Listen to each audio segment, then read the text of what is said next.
Hello, and welcome back to my channel, or welcome if you're new. And in today's video, I touched on briefly in my October budget that I had to figure out how much Hub's loans would be if we wanted to just pay the interest. And I just put together this spreadsheet so that once we start up that payment, besides like just paying the monthly accrued interest, once we start up the payment, then I already have the numbers ready to go, and I'm just figuring things out, or I'm just documenting it and doing all the numbers as we go. So this is all the school loans that Hubs has so far. So if you didn't know, if you have federal loans, typically those are broken down into multiple loans as you go through undergrad.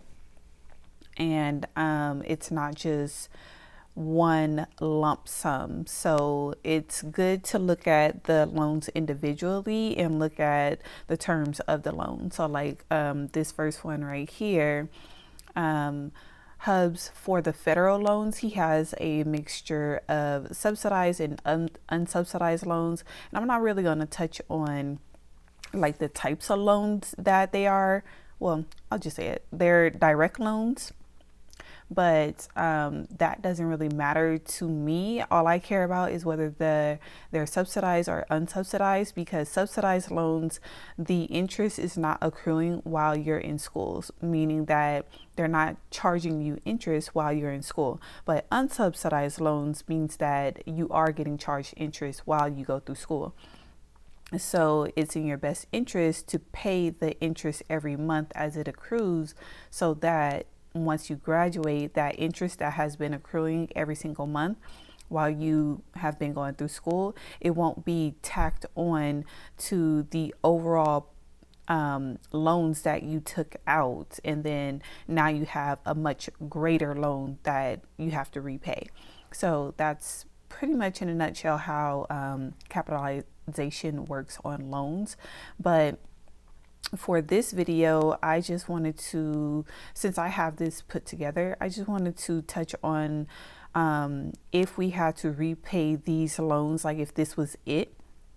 If we had to repay these loans, what would we do? So I just want to like talk through that and give a couple of scenarios, because I know that student loans are restarting I think this month, so repayments have to be made and all that kind of stuff. So first of all, I know there's several repayment plans that you could get on that are income driven and all these other things. I've never been interested in that. I usually just go with the standard repayment if my income allows. So with hubby graduating, and he's going to be a physician, we're not really worried about that aspect, whether it's like income driven or anything like that, because we're just going to focus on paying down the loans as quickly as possible. So the type of repayment plan isn't really going to matter, because Lord willing, the money will be there once Hubs graduates and becomes a physician.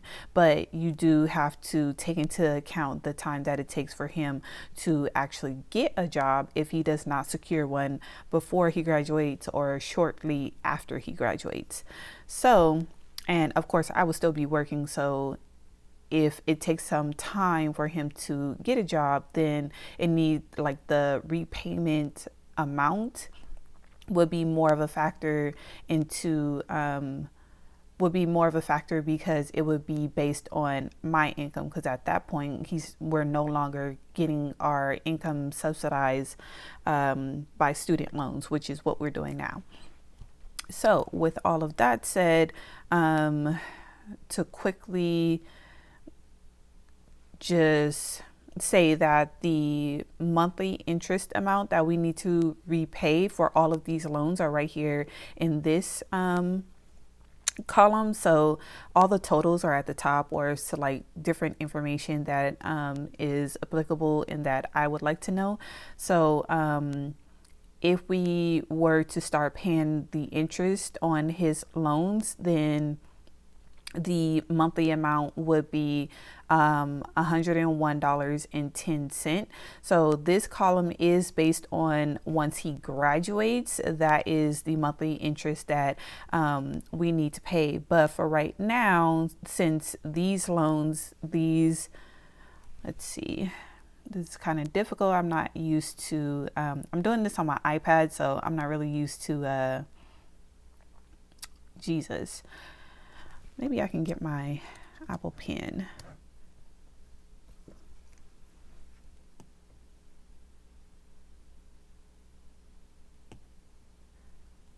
Oh my God. We do not want all of this. What is this? Oh my gosh. It is making me draw. I do not want to draw. I didn't even know you could draw. I mean, that's good information, but that's not what I'm trying to do right now.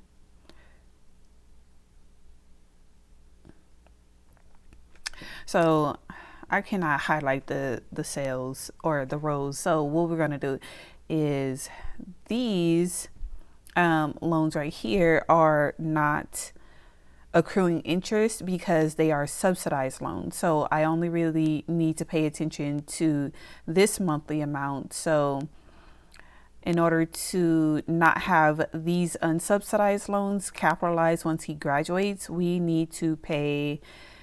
Where is the auto sum? Oh, the struggle. The struggle is, okay, so $78.48. I need to write that down. So $78.48 is what we need to pay so that these unsubsidized loans will not be capitalized once he graduates. So that is important for me to know. And sorry that I'm moving all around. So let me quickly explain this spreadsheet. So this column right here is the type of loan, whether it's subsidized or unsubsidized. Do note that these are just his federal loans. So basically the loans that the government gave him to get to school, but he does have private loans. So which came into play once he started med school. He's in his first year. So this loan balance, like the total he owes right now, is only just going to grow. Right now we're sitting at about 50,000, but I don't have the information for the private school loans that he got. So yeah, it's even greater than the 49,000 that I just showed you guys. But I will keep you up to date with that information because I'm just waiting on hubby to give me a copy of the loans, the loan terms that he signed so that I can put it into the spreadsheet. But for right now, let's just continue to focus on the government loans. So like I was saying, this is subsidized or unsubsidized, and then this is the interest rate of the loans, and then this is the interest amount that is accruing every year. And again, please remember, so I don't have to repeat it multiple times. But remember that subsidized loans are not accruing interest right now. So, and then this is the principal. So the amount of the loan that he took out. And then this is the loan total plus interest, the principal plus interest that would be due every single year. Okay. And let's see. So this right here is the monthly payment due for each one of these loans. So we could pay this amount, but since his loans are deferred while he's in school, this amount is not due. So if he was to drop out of school like today, this $495 would be the amount that we would have to pay every single month to repay these loans. So that's just good information for me to know. And then this right here is what I came up with. Basically, once he graduates, what would be the accrued interest if we did not pay the accrued interest monthly. So you can see the amounts right here on each one of these loans, and you can see that this loan, which is one of his graduate loans, is the highest one. So mostly these ones with lower balances, there we go, with lower balances are his undergrad. And hubby did go to a community college for the first 2 years of his undergrad, and then he transferred in his third year, and he did 2 years at a university, so a 4-year school. And he's currently still at that school, but he's in the medical school program, or he's in the medical program at that school right now. So let's see. So this column right here just represents that if we did not pay interest throughout his schooling, then this would be the new loan amounts once he had to start repaying. So the difference is, if you look at this amount, this 2588 spot 40, it's based on the original principal that he took out, that's in like this orangish color, and then it's based on the interest that accrued if he was not if we did not repay any of the loans for the next 4 years until he graduates in 2027. So it would be the late 2027, like he graduates in 2027, and then you have a 6-month grace period in order to like find a job and all that before your loan payments come due. So I don't know if we would have to restart this late 2027 or early 2028, because I don't know exactly the month that he graduates in 2027, but I'm assuming it's like in the fall time or something like that. So I don't know, but I will find out and I'll let you guys know. And then, so based on if we were to not pay all of the interest starting now, then this column represents basically the new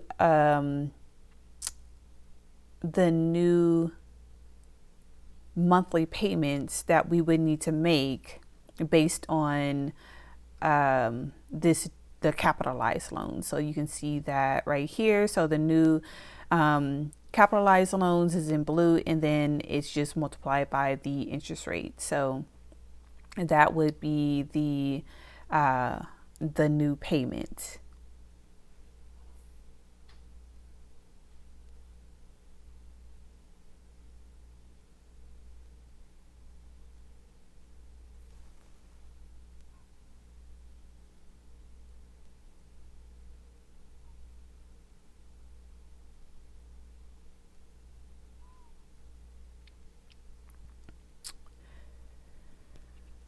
Okie dokie. And then this column right here is just the monthly interest that's being accrued.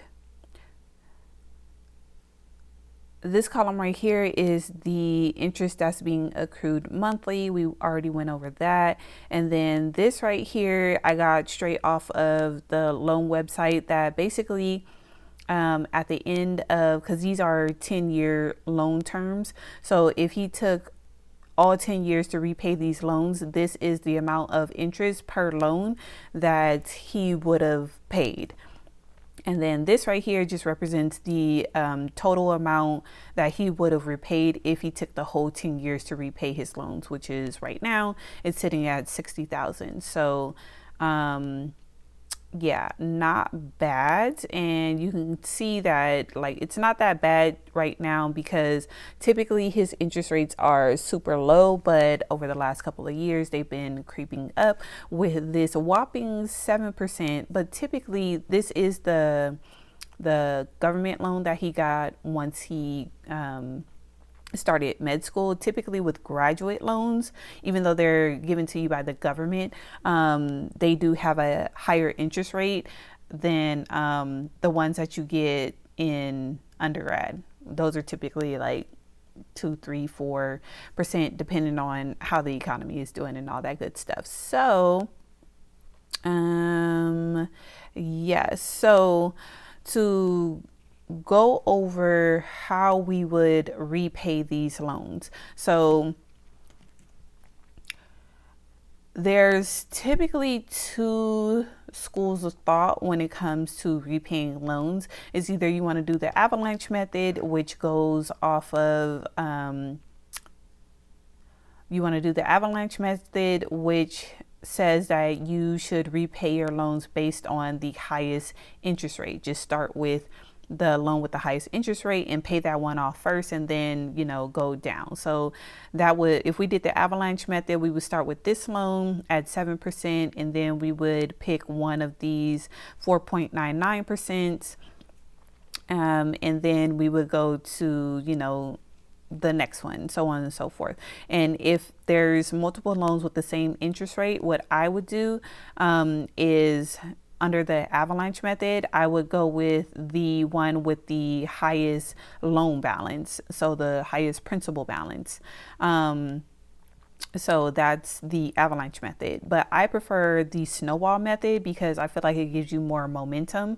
But the snowball method says that you should ignore the interest and go after the lowest loan balance first. So in this case, this is already organized by the snowball method. So in this case, it would be this loan. We would start with this loan. So just because it has the lowest balance. But I like to, when it comes to student loans, I like to add a layer before you decide whether you want to do the avalanche method or the snowball method. So I say, or what I like to do is I like to divide them between the loan types. So whether they're subsidized or unsubsidized. So this mostly applies to people that are still in school if they wanted to start repaying on their loans, not actually tackling just the interest, but actually start repaying the actual loans. So I would say divide your loans into subsidized versus unsubsidized, because the subsidized you can put off because the interest is not accruing. So those aren't as urgent as the unsubsidized loans, because these loans are accruing interest. So I would actually tackle the unsubsidized loans first, and then decide whether I wanted to do the avalanche or the snowball method. So for us, what that would look like is we would tackle these unsubsidized groups, these unsubsidized loans first, and then we would apply the snowball method. So with this, let's see, the lowest balance in the unsubsidized is already arranged. So it would be this loan first, and then this one, this one, this one, and then that one. And then we would tackle the subsidized loans first. And then, we would tackle the unsubsidized loans next. And then when it comes to the private loans, I kind of don't treat them any different. So with the private loans, the private loans vary greatly as far as their terms. So I would have to look and see what the terms are for this loan. And then I would do the same thing. If it's accruing interest, then I would prioritize it with the unsubsidized loans. And then I would see which one has, like, if they're split into multiple loans, then I would categorize them in the unsubsidized based on the loan amount. So I would just throw it in this group. And then if it's not accruing interest, I would throw it in this group.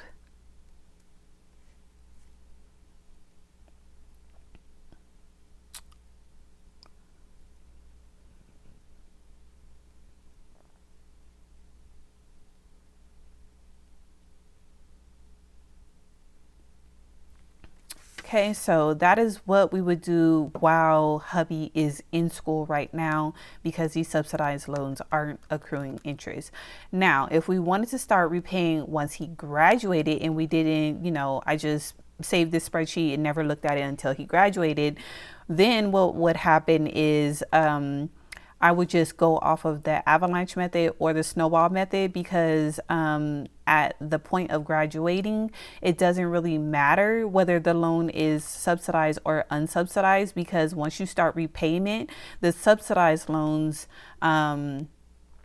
will start accruing interest. So the government, with the unsubsidized loans, the government is just giving you a break while you're in school and not letting the interest accrue on these loans. But once you start repayment, then that's all up in the air and it's all on you. So that's why I wanted to put this video out sooner rather than later once hubby graduates, because I feel like it will, you know, if you have kids in school or if you have grandkids in school, then you can kind of maybe shoot this video to them and like show them like, hey, you might want to consider this while you're in school. And so that hopefully it'll start them to thinking about how they're going to repay their loans, or just, you know, forming some kind of plan before they graduate and hopefully getting ahead on these loans.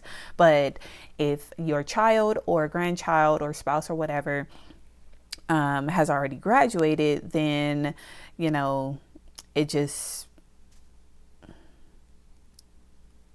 then at that point, you just got to come up with a game plan on how you're going to repay it and how best you want to go about it. So again, if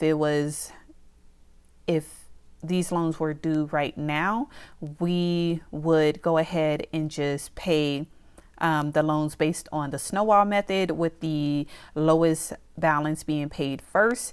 But since hubby is still in school and we're trying to get on top of this before he graduates, we have